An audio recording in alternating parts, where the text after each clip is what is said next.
வந்து நம்ம பாவம் நம்ம மீட்பு அடையணும்னு சொல்லிட்டு அவர் சிலுவையில வந்து நல்ல பலியா கொடுத்து நம்மளை மீட்டெடுத்தார். அப்போ நம்ம எப்படி இருக்கணும்னா நம்ம மன்னிச்சு அவர் நமக்கு மன்னிக்கணும்.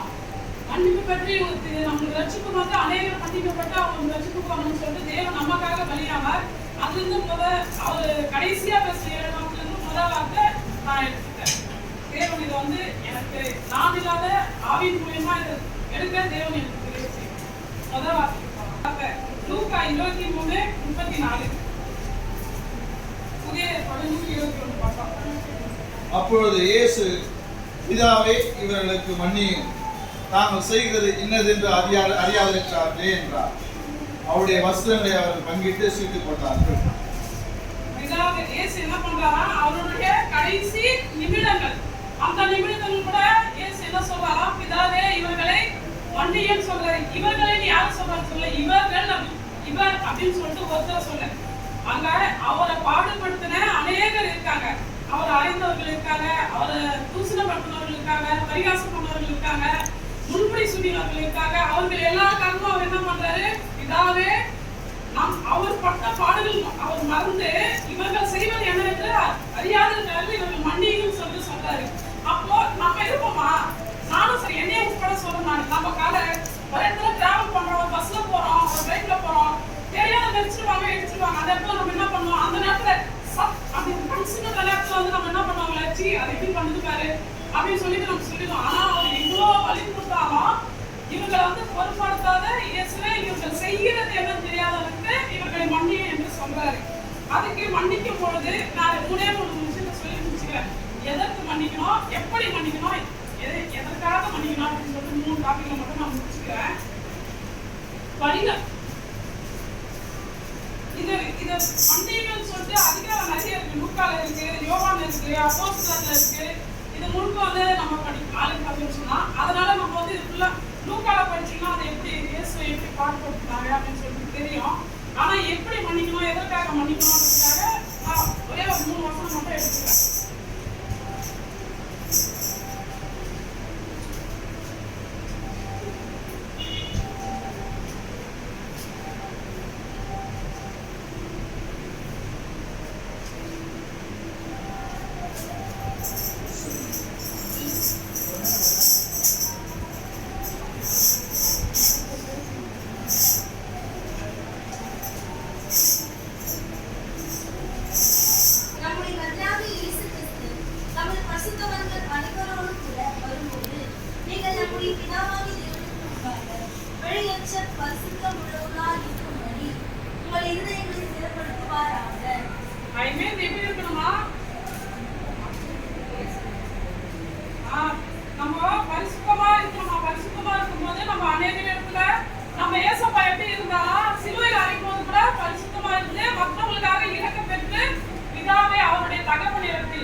அப்போ நம்ம எப்படிப்பட்ட இடத்துல நம்ம தேவனுடைய பிள்ளையா இருக்கும்போது தேவன் நம்ம ரட்சிக்கும் பொழுது நம்ம அந்த இடத்துல என்ன பண்ணணும்னா நமக்குன்னு இல்லாத நமக்கு இருக்கிறத பற்றி நம்ம என்ன பண்ணணும், பிதாவே இவங்களுக்கு மன்னியும், முதல்ல என் பாவங்களை மன்னியும். இவங்களை பற்றி நான் சொல்லும் போது தேவன் இது மாதிரி இருக்காரு, என் பாவங்களை மன்னி, பிதாவே இவர்களே மன்னியும். நம்ம இப்போ ஒரு இடத்துல நம்ம இப்போ எனக்கு நம்ம ஊர்லயே ஒரு சாட்சி அநேக வெயில வந்து நடந்து வந்தாங்க, எனக்கு கஷ்டம். அப்ப எங்க எதிர் வீட்டுல இருக்கவங்க என் பக்கத்து வீட்டுல இருக்கலாம் சொன்னாங்க, எல்லாம் நடந்து போறாங்க, தண்ணி ஊத்து, கால சுடும் அப்படின்னு சொன்னாங்க. ஆனா நான் என்ன சொன்னேன், முடியாதுன்னு சொல்ல முடியல. நான் என்ன சொன்னேன், அவங்க செய்யறது என்னன்னு அவங்களுக்கு தெரியல, ஆனா நம்ம கத்துக்குள்ள இருப்போம். அது ஒரு நிலைமை, அது வந்து நம்ம அறிஞ்சிருக்கும் போது பிதாவே என்ன செய்யறாங்க அது தெரியல, இவர்களுக்காக நம்ம ஒரு ஜெபம் பண்ணிக்கணும். அப்போ அப்படி பண்ணும்போது தேவன் என்ன பண்ணாரு, போது நம்ம அநேகரோட இதுக்கு நம்ம மன்னிக்கணும்.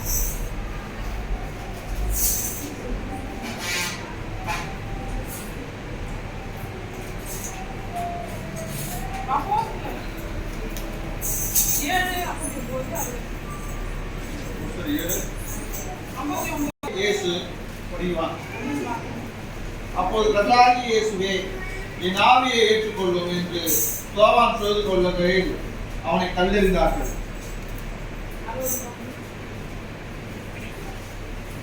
அவனோ முழங்காற்படியிட்டு, ஆண்டவரே இவர்கள் மேல் இந்த பாவத்தை சுமத்தாதிரும் என்று மிகுந்த சத்தமிட்டு சொன்னான். இப்படி சொல்லி நித்திரை அடைந்தான். என்ன பண்ணாரா, பிதாவே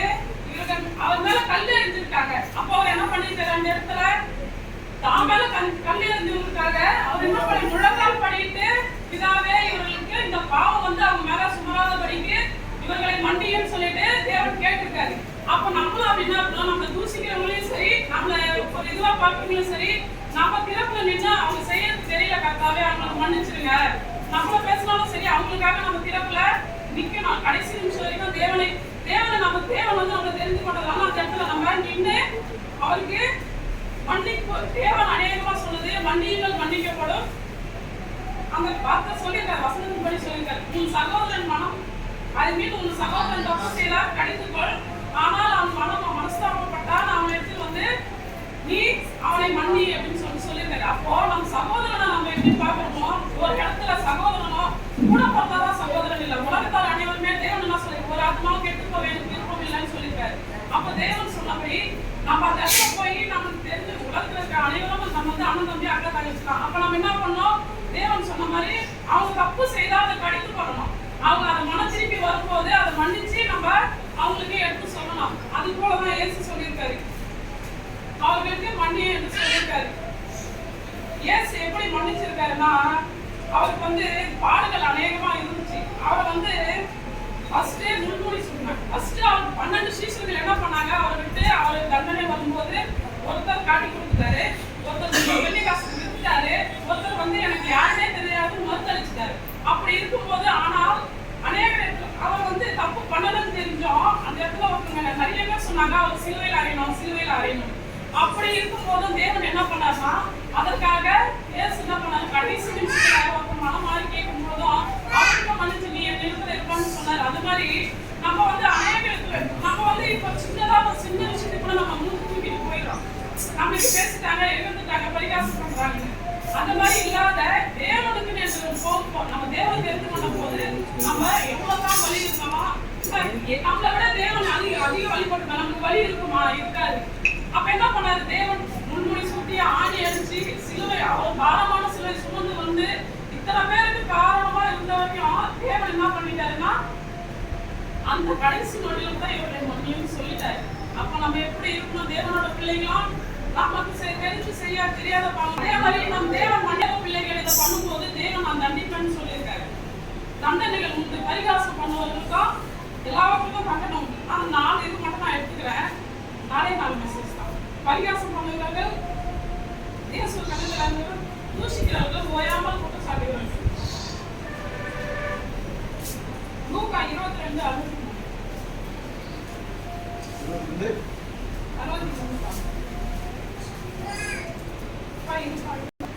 மூடருடைய முதுகுக்கு அடிகளும் ஆயத்தமாக இருக்கிறது. பரிகாசம் என்ன இருக்கிறத தெரிஞ்சு நம்ம அவர்கிட்ட ஒரு இடத்துல போய் நம்ம பரிகாசம் பண்ணிட்டோம். நம்ம வந்து ஒரு சின்னதா இடத்துல நம்ம மனசு அறியாம நம்ம இடத்துல பரிகாசம் பண்ணிடுவோம், நம்ம வந்து திட்டிடுவோம். அது மாதிரி இருக்கும்போது தேவன் வந்து சொல்லியிருக்காரு பரிகாசத்துக்கு தண்டனை உண்டுன்னு சொல்லியிருக்காரு. அதே மாதிரி லேவியர் ஆகணும் 24:13 என்ன பண்ணிருக்காரு, சபையார் அனைவரும் கை கொடுத்து அவனை தலையில் கை வைத்து பண்ணி அவனை தூக்கிட்டு போய் பாளையத்துல போடுங்க அப்படின்னு சொல்லியிருக்காரு. அப்ப என்ன பாளையம்னா அது எப்படி சொல்றது, அது ஒரு கண்டனை, அது வந்து